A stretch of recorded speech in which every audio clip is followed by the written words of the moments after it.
வணக்கம், இது நியூஸ் 7 தமிழின் கேள்வி நேரம். இந்த நிகழ்ச்சியின் மூலமாக மீண்டும் உங்களை சந்திப்பதில் மிக்க மகிழ்ச்சி. நான் செந்தில். நம்ம சுற்றி நடக்கும் நிகழ்வுகள், அந்த நிகழ்வை நகர்த்தும் அடிப்படை, அதன் பின்னணியில் இருக்கும் அரசியல், இவை குறித்து விவாதித்து வந்து கொண்டிருக்கின்றோம். அந்த வகையில் இன்றைய கேள்வி நேர விவாத பொருள் திரையில் சல்லிக்கட்டு. தமிழர்களுடைய பாரம்பரியமான இந்த வீர விளையாட்டில் தொடர்ச்சியாக தடைபட்டிருக்கக்கூடிய நிலையில் பாரதிய ஜனதா கட்சிக்குள் அதற்குள் பல்வேறு கருத்து முரண்பாடுகள் ஏற்பட்டிருக்கின்றன.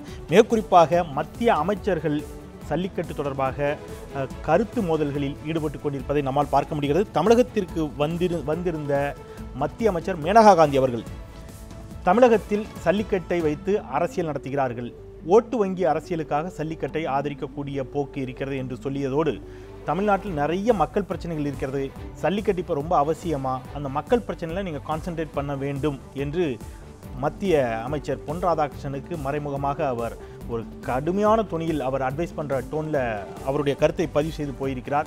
பொன் ராதாகிருஷ்ணன் அவர்கள் இது அவருடைய தனிப்பட்ட கருத்து, அவருடைய கருத்து ஏற்புடையதல்ல, சல்லிக்கட்டை தொடர்ந்து நாங்கள் ஆதரிக்கிறோம், மத்திய அரசினுடைய நிலைப்பாடும் அதுதான் என்று அவர் தெரிவித்திருக்கிறார். சல்லிக்கட்டு விவகாரத்தில் மத்திய அரசினுடைய உள்ளபடியான நிலைப்பாடு என்ன, மத்திய அமைச்சர்களுக்குள் ஏன் இந்த முரண்பாடு, இதுவே இன்றைய விவாத பொருள். பயணிக்கலாம். அரங்கில் 3 ஆளுமைகள், நேரலையில் ஒரு சிறப்பு ஆளுமை இணைகிறார். இது கேள்வி நேரம்.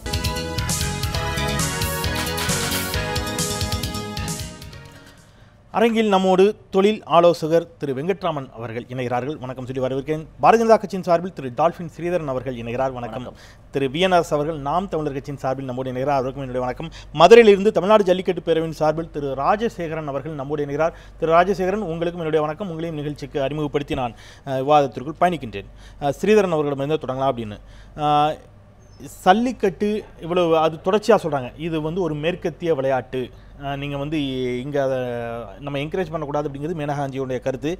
எவ்வளவோ பிரச்சனை இருக்கும்போது இப்போ சல்லிக்கட்டு தேவையா, இது ஒரு ஆபத்தான விளையாட்டு அப்படிங்கிற அந்த பார்வையை எப்படி பார்க்குறீங்க? அதாவது மேனகா காந்தி அவர்களை பொறுத்த வரையில் அவர் இந்த விலங்குகள் நல்ல ஆர்வலராக தன்னை காட்டிக்கொண்டு உண்மையிலே ஆர்வமாக கடந்த பல வருடங்களாக அவர் ஆட்சியில் இருந்தாலும் பாராளுமன்ற உறுப்பினராக இருந்தாலும் சரி, ஆரம்பத்திலிருந்து அவர் விலங்குகள் நல்ல ஆர்வலராக, அந்த ஜீவகாருண்யம் மிக்கவராக அவருடைய கொள்கை சார்ந்தவராக இருக்கிறார். அதில் எந்த விதமான ஆட்சேபனை இல்லை.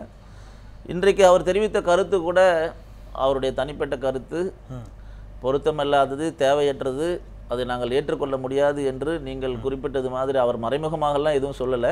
எங்களுடைய மத்திய அமைச்சர் பொன் ராதாகிருஷ்ணன் அவர்கள் இன்றைக்கு அதை ஆணித்தரமாக மறுத்திருக்கிறார்.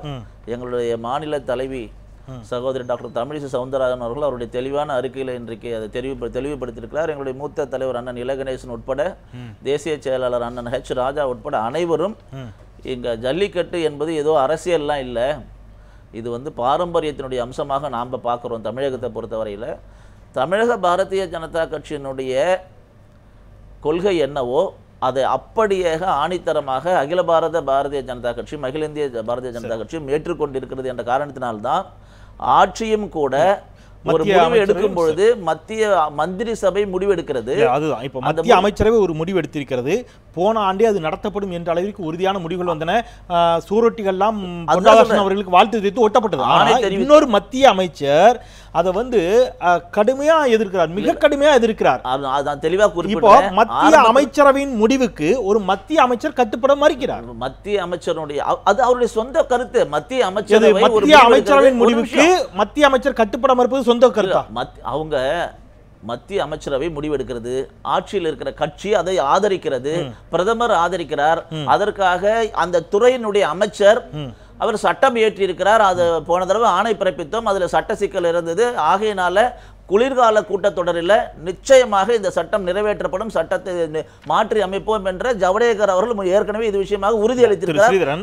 அதற்கான டிராஃப்டும் கொடுக்கப்பட்டு இல்ல. ஜனநாயகத்தில் சொந்த கருத்து நிச்சயமாக எல்லோருக்கும் இருக்க வாய்ப்பு இருக்கிறது, அதில் தவறு இல்லை. இப்போ நீங்க ஒரு கருத்தை சொல்றீங்கன்னா பாரதிய ஜனதா கட்சியினுடைய கருத்து இது, ஆனால் இல்ல ஒரு நிமிஷம், ஆனால் தனிப்பட்ட முறையில் என்னுடைய கருத்து இதுவாக இருக்கிறது, இருப்பினும் தலைமையினுடைய கருத்திற்கு நான் கட்டுப்படுகிறேன் அப்படிங்கிற ஒரு டோன் இருக்குல்ல, இது எல்லா கட்சிக்குள்ளும் இருக்கு, மாற்று கருத்தில். ஆனால் மேனகா காந்தியினுடைய விவகாரம் அப்படி அல்ல. அவர் நானே எதிர்ப்பேங்கிறார், நான் முன்னாடி நின்று இதை எதிர்ப்பேன், சல்லிக்கட்டை நடத்த அனுமதிக்க மாட்டேன்னு சொல்லக்கூடிய ஒரு மத்திய அமைச்சர். ஒரு விஷயம், சல்லிக்கட்டு உறுதியா நடக்கும்னு சத்தியம் பண்ற ஒரு மத்திய அமைச்சர், மக்கள் யாரை நம்புறது? ஒரு விஷயம், அவங்களுடைய கருத்து அரசியல் கருத்து இல்லை, எங்களுடைய பாரதிய ஜனதா கட்சியினுடைய கருத்து இல்லை. ஒன்று. ரெண்டாவது அவங்க அந்த துறையினுடைய அமைச்சரும் கிடையாது. அவங்க ஒரு விலங்குகள் நல்ல ஆர்வலர், அவ்வளவுதான். பொன்ராதாகிருஷ்ணன் அந்த துறையினுடைய அமைச்சர் கிடையாது, அது வேற.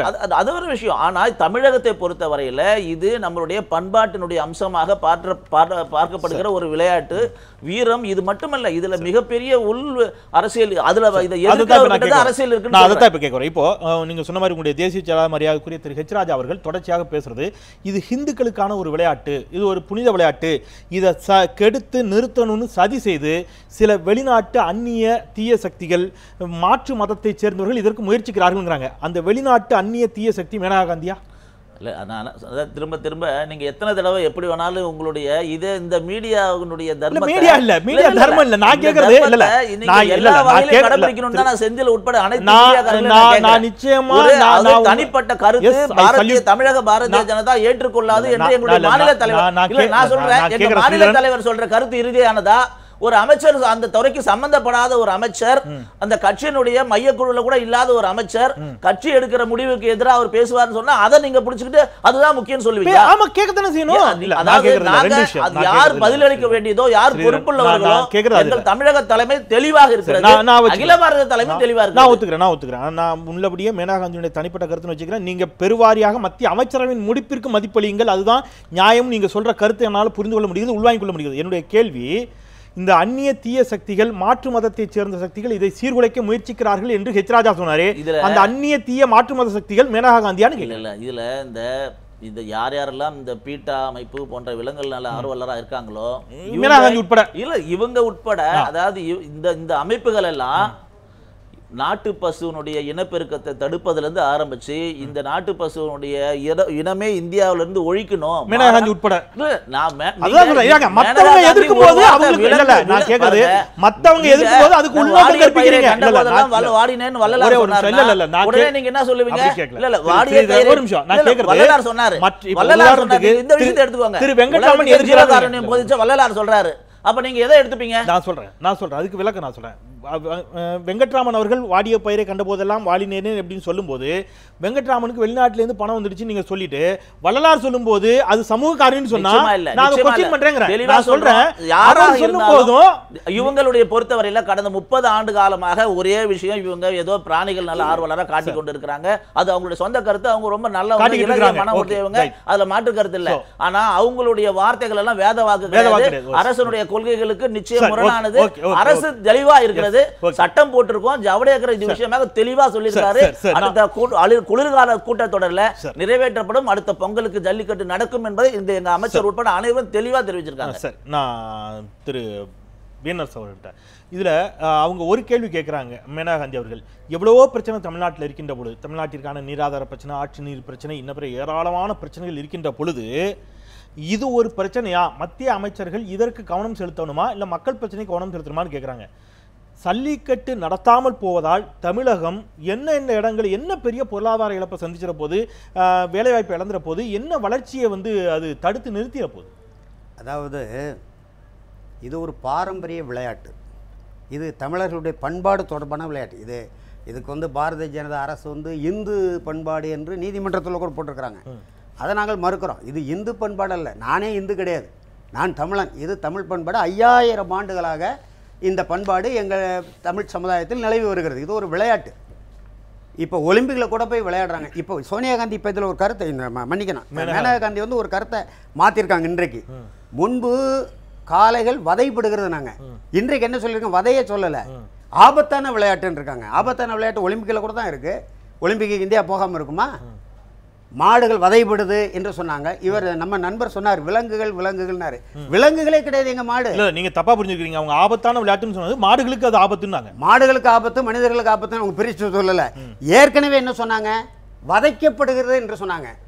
இவர் நண்பர் சொன்னார் விலங்குகள் தொடர்பான ஆர்வலர்னு. மாடுகள் விலங்குகளே கிடையாது, வீட்டு உயிரினங்கள். எங்க வாழ்வியலோடு ஒன்றாக கலந்தது.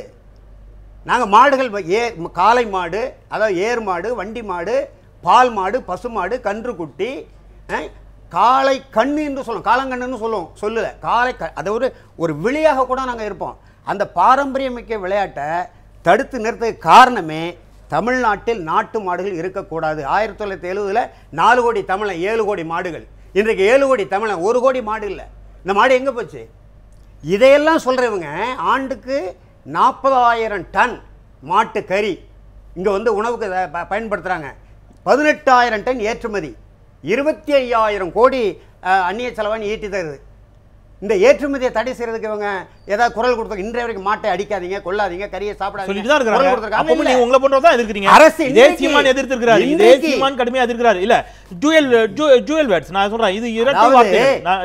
செலவாணி 25,000 கோடி ஈட்டி தருது.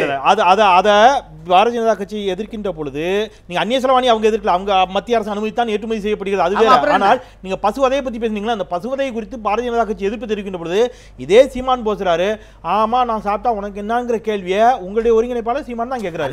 அங்க ஒரு பார்வை, சல்லிக்கட்டில் ஒரு பார்வை. நான் அதை சொல்லல, அரசே அனுமதி கொடுக்குதுங்கிறோம். இந்த பாரதிய ஜனதா அரசு தான் அனுமதி கொடுக்கு. இந்த 2015-16 அரசே அனுமதி கொடுக்கு. காளை வந்து எங்களுக்கு பாரம்பரிய விளையாட்டு, வீட்டு விலங்கு, அது காட்டு விலங்கு அல்ல. நான் அப்படியே பசு கறியை யாரும் ஏற்றுமதி பண்றதுல குறிப்பா அது வந்து எருமை கறி. இன்னும் அரபு நாடுகள் எருமை கறி வாங்குவாங்களான்னு தெரியல, அது ஒரு பெரிய வாதம். நம்ம சப்ஜெக்ட் இன்னைக்கு அது அல்லங்கிறது, நம்ம அதுக்குள்ள டைவர்ட் ஆகணும் ப்ளீஸ். திரு வெங்கட்ராமன், அடிப்படையில் இந்த சல்லிக்கட்டு அப்படிங்கிறது ஒரு நீண்டகால பாரம்பரியமான நடைபெற்று கொண்டிருக்கக்கூடிய விளையாட்டு அப்படிங்கிறத மாடுகள் காப்பாற்றப்பட வேண்டும் என்ற நோக்கில் நீங்கள் சல்லிக்கட்டை தடை செய்யக்கூடாது அப்படிங்கிற கருத்து ஒரு பக்கம் வைக்கப்படுகிறது. இந்த பாரம்பரியம் வந்து தடைபட்டு விடக்கூடாது, தமிழர்களுடைய ஒரு தொன்மம் உடைந்து போய்விடக்கூடாது, நின்று போய்விடக்கூடாதுங்கிற ஒரு பார்வை. இதை நிறுத்துவதால் என்ன நன்மை ஏற்பட்டு விடுகிறது? மனிதர்களினுடைய உணர்வுகளுக்கு கொடுக்காத ஒரு மதிப்பை நம்ம காளைகளின் சார்பில் நின்று காளைகளுக்கு இரக்கம் காட்டுவது போல் பேசுவது அப்படிங்கிறது மனிதர்களுடைய உணர்வுகளுக்கே நம்ம மதிப்பு கொடுக்கலையேங்க. இல்லை மனிதனோட உயிருக்கு மதிப்பு கொடுக்கலன்னு இல்லை, மதிப்பு கொடுத்துட்டு தான் இருக்கும். சில பிரச்சனைகள் இருக்குது. இந்த காளைகள் பார்க்கும்போது எப்படி பார்க்கணுன்னா, சில நாட்களுக்கு முன்னாடி ஒரு மருத்துவ மாணவர் வந்து மேலேருந்து ஒரு நாயை கீழே போட்டார். போட்டோன்னா அது கால் உடஞ்சி போச்சு. உடஞ்சி போனோன்னா 2 நாளில் மொபைல் ஃபோனு, வாட்ஸ்அப் எல்லாத்தையும் வந்தது, பத்திரிகையிலையும் வந்தது. தமிழ்நாடே துடிச்சு போச்சு. பல கண்டன குரல் எழுப்பப்பட்டன. காவல்துறை அந்த மருத்துவ மாணவரில் நடவடிக்கைலாம் எடுத்தாங்க. அதை பார்த்தபோது அக்கா தமிழ்நாட்டில் மக்களுக்கு எவ்வளவு ஈவி இறக்கம், ஒரு அனிமல் நாய் அதுக்கு இப்போ பாடுபட போது இவ்வளோ கஷ்டப்படுறாங்களே. ரொம்ப ஒரு நாயோட வருத்தத்தை பார்த்து மனசு கஷ்டமாக இருந்தாலும் இதை பற்றி ரொம்ப பெருமையாக இருக்குது. அதே சமயம் இந்த ஜல்லிக்கட்டு நடக்கும்போது இந்த காளை படுற கட்டத்தை பார்த்துட்டு இந்த தமிழ்நாடு ஏன் ஈவி இறக்கம் காமிக்கலைங்கிறது எனக்கு புதிராக இருக்குது. சரி, இந்த காளையில் எப்படின்னா, இந்த நீங்கள் தொடருங்க, நான் ஒரு சின்ன குறுக்கீடு தான். நீங்கள் ஒரு நாய் வதையை தூக்கி வீசப்பட்டதற்காக பார்க்கக்கூடிய பார்வையும் இந்த சல்லிக்கட்டு பார்வையும் நம்ம எப்படி சரியாங்கிறதுக்கான ஒரு கேள்வி. நீங்கள் ஒரு குட்டி டாக், ஒரு சின்ன பெட்டு வீட்டுக்குள்ளே வந்துச்சுன்னா நம்ம எல்லாருமே பொதுவாக அதை வந்து துரத்துறதுல வரவேற்கலாம். அல்லது ஒரு சின்ன பூனைக்குட்டி வந்துச்சுன்னா பால் வைப்போம். ஒரு பாம்பு வந்துச்சுன்னா இதுல அது மாதிரி இல்ல, நீங்க ஒரு நாய்க்குட்டியும் ஒரு பாம்பு குட்டியும் ஒரே மாதிரி பார்க்க மாட்டீங்களா திரு வெங்கட்ராமன்? ஊமை தவறு. நீங்க சொன்ன ஊமையும் கூட தவறு நான் ஃபீல் பண்ணேன். ஏன் சொல்றேன் நான், இந்த காளைங்கிறது வந்து அது வந்து இட்ஸ் டொமஸ்டிக் அனிமல். அதோட அனாட்டமி பார்த்தீங்கன்னா அது உடல் கூறு அமைப்பு, உடல் கூறு அமைப்பு ஒரே ஒரு நிமிஷம் திருப்பி ஒரு வாட்டி சொல்லுங்க. காளைகள் டொமஸ்டிக் அனிமல், வீட்டு விலங்குகள். வீட்டு அனிமல். ஓகே, நீங்க பதிவு பண்ணிக்க, நான் திருப்பி வரேன். இல்ல ஒரு 2 செகண்ட் விட்டீங்கன்னா அந்த காளை வந்து இன்றைக்கி இருக்கிறதுல வந்து அந்த உடல் வாய்ப்பு அல்ல வீரசார இந்த போட்டிகளுக்கெல்லாம் அது லாய்க்கு இல்லை. இப்போ என்ன கல்விக்கட்டில் என்ன நடக்குதுன்னு பாருங்கள். எல்லோரும் ஓடி வரும்போது இந்த காளை பயந்து ஓடுது.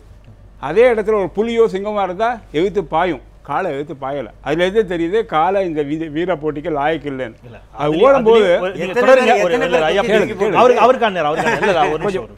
அதுலேயும் கூட நான் ஒரு சின்ன குறுக்கீடு தப்பா எடுத்துக்காங்க. நீங்கள் நம்ம நிறைய செய்தியில் பார்த்துருப்பீங்க, வட மாநிலங்களில் வீடுகளுக்கு கிராமங்களுக்குள் சிறுத்தை பூந்தோம் நீங்கள் பார்த்துருப்பீங்க. இந்த சிறுத்தை எல்லாரும் துரத்தும் போது சிறுத்தையும் 5 மிரண்டு ஓடத்தான் செய்யும். நீங்க பொதுவான கூட்டத்தை, பெரிய மாஸ் கூட்டத்தை ஒரு மிருகம் பார்க்கின்ற பொழுது, ஒரு விலங்கு பார்க்கின்ற பொழுது எந்த விலங்கா இருந்தாலுமே அது தெரிச்சு ஓடத்தான் செய்யும். அதுல சிங்கம் வந்து தாக்குங்கிறதெல்லாம் எனக்கு காளையில வந்து காளை மனிதனுக்கு எதிர் இல்லை, புலி சிங்கம் எல்லாம் மனிதனுக்கு எதிர். அதாவது மனிதனை கண்டா தாக்க முயலும், காளை தாக்க முயல. பெரிய அடிப்படை வித்தியாசம் இருக்கு. இதுல வந்து அது பயந்து ஓடும் போது அதோட மனப்பார்வை எப்படி இருக்குன்னு நினைச்சு பார்க்கணும். அது என்ன ஓடுதும்போ, ஐயோ நம்மளை எல்லாம் கொண்டுடுவாங்களோ, அடிப்பாங்களோ, உதைப்பாங்களோ, எஸ்கேப் பண்ணணுமே, யாரும் என்னை காப்பாற்ற மாட்டாங்களோ, அது உயிருக்கு பயந்து ஓடுது. அது உணர்வு எப்போ புரியும்னா, நம்ம ரோட்டில் போயிட்டுருக்கோம், நம்ம பின்னாடி ஒரு 3 பேர் நம்மளை துரத்திட்டு வரான், அவன் ஆயுதம் வச்சுட்ருக்கான், என் கையில் ஆயுதம் கிடையாது, மனசுலையும் வலு கிடையாது, உடவுலையும் வலு கிடையாது. என்ன பண்ணுறோம், ஓடுறோம். ஓடும்போது யாரெல்லாம் காப்பாற்ற மாட்டோம், இந்த பக்கமும் அந்த பக்கமும் பார்ப்போம். அதே மாதிரி தான் காளையும் பார்க்குது. ஆனால் நம்ம வந்து யாரும் உதவுவான்னு பார்க்கும்போது எல்லோரும் கை கட்டி சிரிச்சிட்டு இருக்காங்க. அது என்ன நிலைமை, நாகரிகமாக? அதுக்கு அதாவது எந்த நிலைமையில் வந்து நான் வந்து பாரம்பரியத்தெலாம் எதிர்க்கவே இல்லை. பாரம்பரியம்னு சொன்னீங்க, பல மாற்றங்கள் பாரம்பரியத்தில் வந்துட்டு இருக்கு. இன்றைக்கி வந்து பாரம்பரியம் முன்னேற்றம்னா என்ன அர்த்தம்? சமுதாய முன்னேற்றம்னா வன்முறை குறையணும், வெறுப்புணர்ச்சி குறையணும். அந்த குறையும் அதான் அதில் முக்கியம். அந்த பாரம்பரியத்தில் அதில் வந்து சில மாற்றங்கள் நம்ம செய்ய தான் வேணும். நான் வந்து இப்போ பாரம்பரிய இந்து சமுதாயத்தை இல்லை உங்கள் உணர்வு ரொம்ப உணர்வுபூர்வமாக உங்கள் கருத்தை பதிவு பண்ணிக்கிறீங்க.